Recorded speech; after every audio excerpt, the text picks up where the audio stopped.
Así es, los comentarios del ingeniero José Blandón Castillo.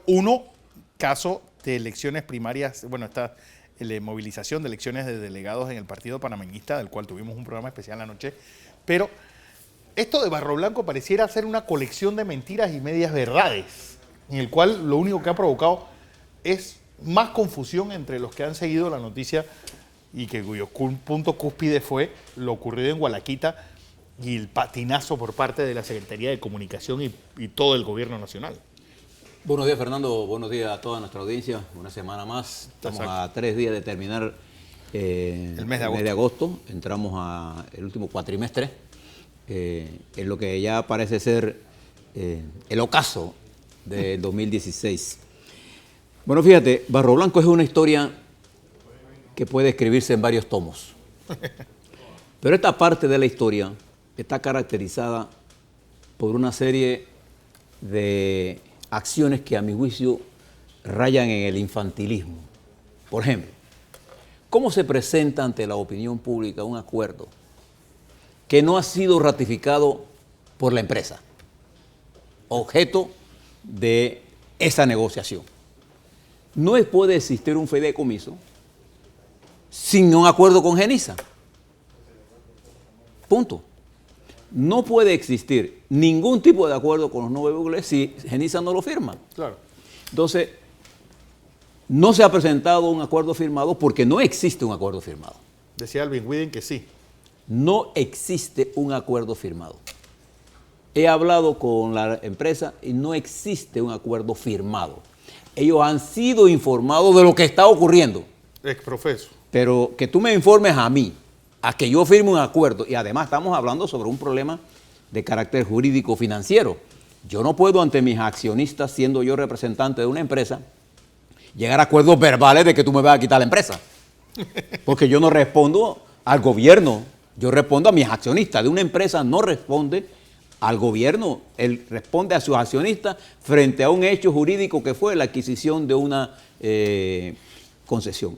Y he escuchado del director de la Autoridad de los Servicios Públicos cualquier cantidad de barrabasadas, y perdone el término con respecto a este caballero, que en realidad el gobierno debiera pedir un audito técnico a la SEP por la cantidad de errores que en forma consecutiva ha cometido el director, no solamente en caso de Barro Blanco, sino en todo, por ejemplo, el esquema del manejo de los proyectos de gas natural.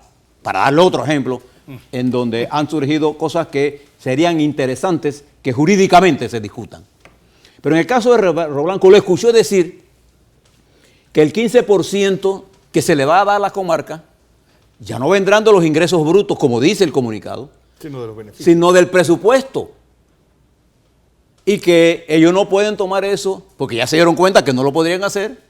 Y ahora ahí dice esto, que no está explicado así en el comunicado, que el 15% que le toca a los indígenas vendrán del presupuesto porque ellos no pueden tocar esos fondos. Ahora se dieron cuenta que eso no lo podían hacer. Fíjese lo que él está diciendo.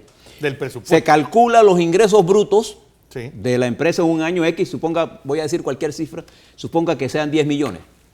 Bueno, el 15% de 10 millones es 1,5 millones. Sí. Ese 1,5 millones no vendrán de los 10 millones de dólares de ingresos de Genisa o de la concesionaria o quien sea que maneje eso por tercero, sino que el Estado sacará de su presupuesto, que es el impuesto de todos nosotros, para darle eso a los novebules. ¿A santo de qué? ¿A santo de qué? Eso sería como un subsidio. Sí. ¿Y a dónde irá ese subsidio? Pero además después habla de que va a haber un tercero. Una tercera empresa que va a ser escogida por Genisa y Dios los libre de escoger a AES Panamá. Sí. Porque AES Panamá ya tiene aquí un litigio. No solamente que lo tienen ocupado, porque inventaron una explicación jurídica para el lado del gas, porque no era lo mismo de hidroeléctrica que gas que carbón.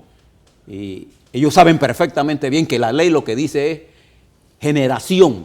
Sí, no importa con quién lo genere, lo que se vende es potencia y energía eléctrica. Punto. Y la ley establece con claridad, el espíritu de la ley es que nadie puede convertirse en un generador dominante del sistema. Entonces, todas estas cosas que están ocurriendo hacen que ese acuerdo con los indígenas no tenga ninguna validez jurídica. Y ahora están negociando con Genisa, lo que debieron hacer desde el principio. Porque uno de los problemas que había era que la comisión que estaba viendo este tema jamás tomó en serio a Genisa. Jamás, de verdad. Y le puedo hablar con propiedad de lo que le estoy hablando, le estoy diciendo. Entonces, ahora nos encontramos que incluso el acuerdo firmado con un sector de los indígenas ha generado el disgusto de otro sector de los indígenas. Porque en el fondo, producto de una serie de decisiones administrativas y políticas que se ha tomado en la comarca, incluyendo el incremento de salarios a los caciques en forma excesiva para mí, en términos de la cantidad, se ha generado lastimosamente una lucha interna. Todos quieren ser caciques. Hay una lucha interna en la comarca Nuevo Biglé, y lo digo muy a mi pesar, porque yo tengo una profunda admiración por nuestros originarios, pero no tengo frente a ellos una concepción de lástima ni de darle limosna, no. Yo creo que hay que hacer un desarrollo en la región, pero con la participación y con los esquemas indígenas, no imponiéndole yo mis esquemas. Sí. Yo tengo que consultar con ellos cuál es el modelo que ellos necesitan de acuerdo a sus tradiciones para lograr un mejor ingreso familiar que permita sacarlos de la pobreza y pobreza extrema y un nivel de concentración de la población que se encuentra extremadamente dispersa en una comarca que no tiene vías de infraestructura, que no tiene agua potable y que no tiene energía eléctrica, entre otras cosas. Increíble de todo este asunto. Entonces, creo que el manejo que se ha dado todo esto, ahora ¿qué tenemos? Tenemos disgusto con la empresa, disgusto con los empresarios y hemos exacerbado la confrontación interna y déjeme decirle que esa confrontación va a ser difícil de detener ahora. Entonces, nos encontramos producto precisamente de la falta de una discusión a fondo de los temas y de las consecuencias de la decisión. Yo cuando vi el comunicado y vi las decisiones que se han tomado con respecto a las plantas de gas natural, no tengo la menor duda la lluvia de demandas que van a surgir post el gobierno de Varela. Y todos los funcionarios que estén haciendo cosas de este tipo, tengan cuidado con lo que están haciendo. Eso se lo advertí yo al director de la Autoridad de los Servicios Públicos y él salió corriendo ante su mentor político a acusarme a mí de algo que yo le estaba dando un consejo profesional, que tuviera cuidado con lo que está haciendo. Porque un funcionario público solo puede hacer lo que la ley le dicta. Y en su caso en particular, hay evidencias muy claras de que no está haciendo lo correcto. Por eso yo estoy pidiendo un audito técnico de la SEP, porque es necesario que este país conozca que para poder tener nosotros las inversiones que necesitamos en el sector eléctrico, tenemos que jugar con reglas claras.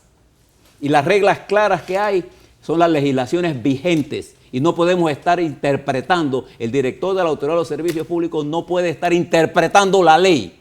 Él tiene que cumplir la ley, punto. Es más, hay fallos de la Corte Suprema de Justicia que él no le ha prestado atención.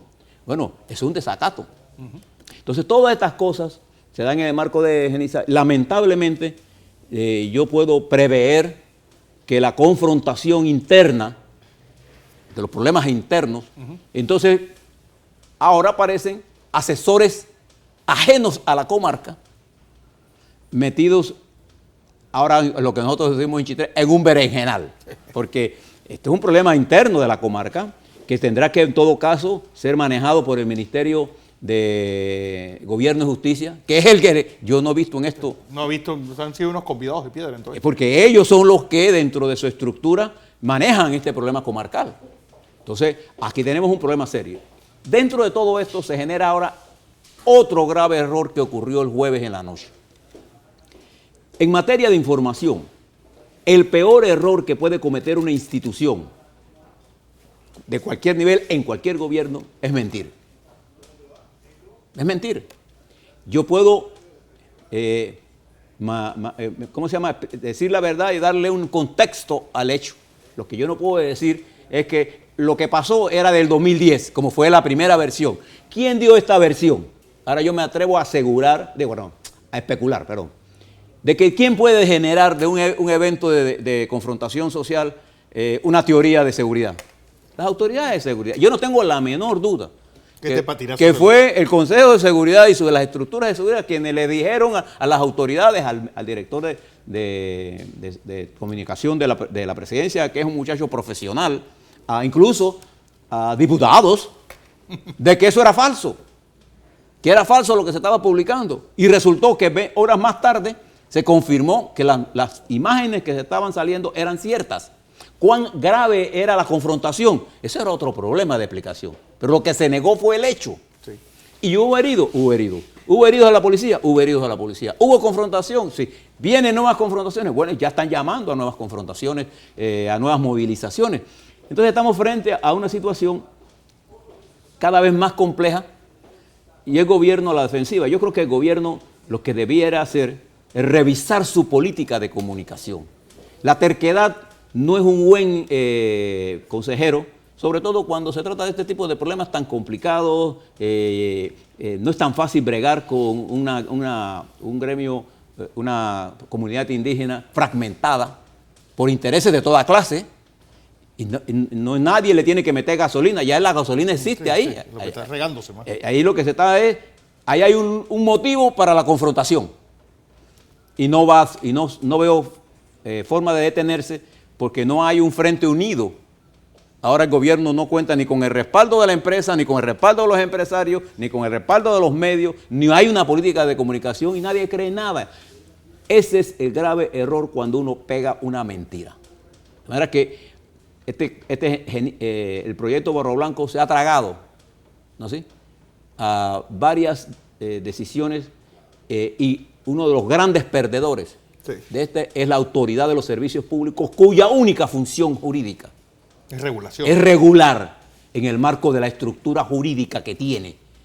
No estar al servicio de intereses políticos o de intereses económicos. Si alguien lo puso por intereses económicos, entonces debe renunciar porque esa no es la función de la autoridad de los servicios públicos. La autoridad de los servicios públicos es una entidad regulatoria y se requiere una gran disciplina y un gran carácter para ejercer una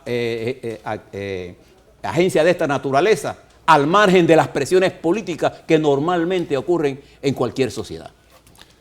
Elecciones panameñistas. Bueno, como te decíamos ayer... Hay un notable en la participación. Sí, bueno, creo que 122,000 personas participaron, casi el 36%, lo que en términos, digamos, de elecciones internas es un buen porcentaje. Creo que la movilización, hubo algunos elementos normales de discrepancias sobre libros, gente que no aparecía en los libros, gente que llevaba marcadas, acusaciones normales en los procesos electorales, pero creo que debo felicitar al Partido Panameñista porque este evento se dio en un marco democrático, ordenado, con una participación, digamos, por encima del promedio para este tipo de eventos. Movilizar 120,000 personas a votar es una estructura. Nosotros aquí estamos acostumbrados a hablar de partidos de 300,000, pero cuando tú mueves 122 personas a un evento de esta naturaleza para escoger delegados y directivas, etcétera, es un gran esfuerzo que se hizo, igual que lo hizo el Partido Revolucionario hace un mes. Lastimosamente todavía no conocemos los resultados. Esperemos que los resultados del Partido Panameñista. Y esto sirva para que el Partido Panameñista vuelva a ocupar el sitial que merece como partido. Escuché al presidente ayer decir que él había cumplido con el partido. Yo le quiero recordar al presidente, él no cumple con el partido si no incluye al partido en las decisiones que está tomando, porque fue el Partido Panameñista que lo llevó al poder a él. O sea, yo no sé si es lo que está provocando ya es el divorcio absoluto de él, del Partido Panameñista, o qué está en su intención. Pero ahora al Partido Panameñista le toca jugar el papel precisamente para que en casos de Barro Blanco no se cometan los errores y los infantilismos políticos de tomar decisiones sin ver el conjunto de las cosas que están ocurriendo, precisamente para recomponer las fuerzas políticas que están en juego. Necesitamos mayor comunicación entre las estructuras políticas del país. Yo no veo nada que no justifique en este momento que los partidos de panameñista, PRD, Cambio Democrático, en una discusión pública, abierta, veamos todas las situaciones que están ocurriendo en el país. Yo creo que el presidente ha tenido, bueno, ayer lo hablábamos un poco, es decir, excluirse él de partidos políticos, de la propia sociedad civil, de empresarios, de sindicalistas, es decir, pareciera que él está gobernando con un grupo muy pequeño, en una caja muy cerrada. Y eso pasó con Martín Torrijos también. Cuando Martín, mira, los dos presidentes que más estuvieron cerca de sus partidos fueron Pérez Valladares y Mireya Moscoso. Sí. Bueno, eran realmente, es decir, los dos nacieron y tenían más concepto de la estructura partidaria. Martín logró gobernar sin el PRD, controlando el PRD. Gran parte de esos problemas vienen heredados de este método. Ha sido 10 años fuera de gobierno por eso. El presidente Martinelli gobernó él, porque Cambio Democrático era él. Y ahora Cambio Democrático tiene que pasar a otra fase, a la fase sin Martinelli. Sin Martinelli y con Martinelli. Es una cosa bastante compleja de hacerlo. El presidente Varela desde el principio estableció la diferencia entre él y el Partido Panameñista. Y quien gobierna hoy es la estructura más amiga del presidente. Sí. ¿Hay panameñistas nombrados en el gobierno? Sí, como no, hay panameñistas, pero ellos no tienen el poder decisorio de las políticas importantes. Entonces aquí viene el papel que el Partido Panameñista tiene que jugar en esta nueva coyuntura. Y el presidente Varela, no importa su deseo personal, no se podrá desprender del Partido Panameñista, porque si lo hiciera, la Asamblea tomaría otro rumbo. Al revés, ni él se puede desprender del Partido Panameñista. Ni los panameñistas. Entonces lo que tiene que haber es una mejor coordinación entre el Partido Panameñista y un gabinete que carece de experiencia política. Son unos novatos de la política. Bueno, y entonces experiencia política y administrativa. También de administración pública. Escuché a alguien decir que para ser ministro él no necesita saber de la cadena fría. Escuché, un director. Todas esas cosas están ocurriendo y a la ausencia de debate político, entonces se multiplican los errores. Por ejemplo, fíjese usted los problemas migratorios que tenemos. Sí. Mire la discrepancia que tenemos con Colombia. Es esencialmente un problema político que tenemos que resolver. Pero el gobierno se encuentra aislado de las estructuras y los partidos panameños viven como en una isla. No se han dado cuenta que... De espalda del mundo entero. De espalda. No hay partido que tenga relación con el partido en Colombia, con el partido en lo que está pasando. Fíjense, en Brasil estamos a punto de culminar un proceso que va a sacar a Dilma Rousseff con casi toda alta probabilidad del gobierno, generando una crisis, profundizando la crisis en Brasil, los problemas que están surgiendo en Argentina con los papeles de Panamá. En Pakistán, imagínate. Mire la caricatura de Big de hoy. Vamos a ver qué nos trae Raca ahora, pero mire la de Big hoy. Monseca con unos pies y por debajo Telepacio. Un casito, ¿no? Es lo que preocupa. Y el monstruo, que es el que nos está haciendo daño, no le estamos prestando atención. Todas estas cosas las tenemos que mirar, porque no se trata de amiguismos. Yo valoro la amistad, pero cuando usted dirige una nación, la nación no se dirige con amiguismo, la nación se dirige con visión de estadista. Y es un problema que tenemos que ayudar. Ojalá este éxito del Partido Panameñista sirva para impulsar una nueva fuerza a la decisión política y ojalá el PRD asuma su rol. Su rol y ojalá Cambio Democrático también siga. El Cambio Democrático tiene la ventaja, es que tiene un campaign manager muy bueno. Es Varela. Que es el presidente Varela. Y eso lo ha llevado a ser hoy por hoy el partido que goza de las simpatías más importantes a nivel... sí, el único que se percibe como opositor. Y gran parte del resurgimiento de la imagen del presidente Martinelli se debe a esta actitud. Al antagonismo al campaign manager que hace el propio presidente en un intento por acallar, un intento por, según él, llevar a la justicia, por lo que sea su intento. Ese intento, lo que se traduce políticamente, es en un fortalecimiento de la imagen de ese partido como la única fuerza opositora. De manera que incluso ante esa falta de visión, de análisis político, lo que hacen va en sentido contrario a lo que persiguen. Así es. No me queda más que agradecerle al ingeniero José Blandón con su análisis de hoy.